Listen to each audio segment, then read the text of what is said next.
Magandang araw sa inyong lahat. Ako po ay si Ayana at welcome sa Tinig ng Kabataan. Ngayong araw, pag-uusapan natin ang isang makasaysayan at makabayang dula. Ito ay kwento ng tapang, sakripisyo at pag-asa ng mga Pilipino noong panahon ng pananakop. Ipinakita nito na kahit mahirap ang buhay noon, hindi sumuko ang mga Pilipino para sa kalayaan.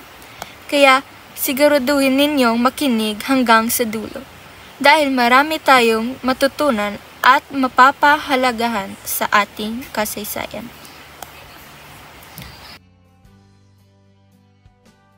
Ako naman si Kobe at kasama natin sina Gurjot at Zane. Ako si Gurjot, excited na ibahagi sa inyo ang isang akdang makabayan na mahalaga sa kasaysayan ng Pilipinas. Ako naman si Zane, at sabay-sabay nating tatalakayin ang dula ng kahapon, ngayon at bukas ni Aurelio Tolentino. Bago tayo magsimula, may tanong kami sa inyo. Kung kayo ay nabuhay noon, kaya nyo rin bang magsalita para sa bayan? Kahit delikado. Ako siguro oo.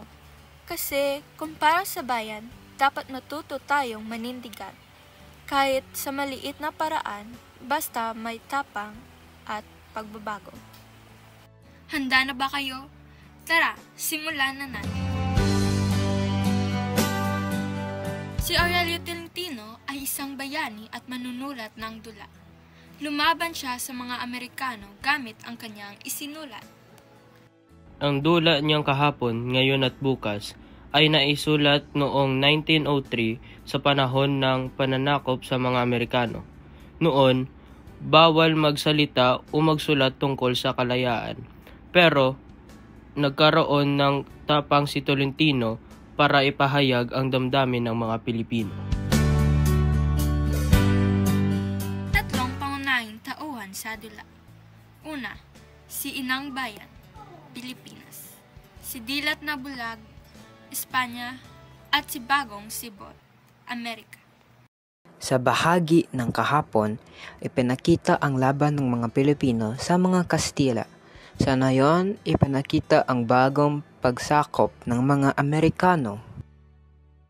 Sa bukas, ipinakita ang pag-asa at pangarap ng mga Pilipino at magiging malaya rin balang araw. Sa kabuuan, ang dula ay napapakita ng laban, hirap at pag-asa ng mga Pilipino para sa tunay na kalayaan. Tema ng dula ay pagmamahal sa bayan at hindi pagsuko sa laban. Si Tolentino ay gumamit ng simpleng tauhan bilang simbolo ng mga mananakop at ng Pilipinas. Madaling makita ng mensahe ng dula. Si Inang Bayan ay simbolo ng Pilipinas habang ang mga dayuhan ay simbolo ng mga mananakop ng pumipigil sa ating kalayaan. Ang lakas ng akda ay ang matapang nitong mensahe. Limitasyon lang ay baka mahirapan ang kabataan ngayon sa ilang salita. Mahalagang ng dula sa kasaysayan ng Pilipinas dahil nagbigay inspirasyon sa mga Pilipino. Ngayon, tinuturo rin nito na huwag matakot, tumindig sa tama at ipaglaban ang karapatan natin. Para sa kabataan, may aral na mahalin ang bayan at ipagtanggol ito sa simpleng paraan. Ipinakita rin ito na ang mga pagkatao bilang Pilipino ay nagkaugat sa tapang at pagmamahal sa sariling bayan. Si Aurelio Tolentino ay isang manunulat at isang tunay na bayani. Hindi lang siya basta-basta gumawa ng dula. Ginagamit niya rin itong ipaglaban ang ating kalayaan. Isa siya sa mga tinig ng mga Pilipinong lumaban noong panahon ng Amerikano. Isipin ninyo, noong panahon na bawal magsalita tungkol sa kalayaan, nagsulat pa rin siya ng mga dula na may matapang na mensahe ng pag-ibig sa bayan. Hindi siya natatakot kahit alam niyang maaaring maparusahan siya.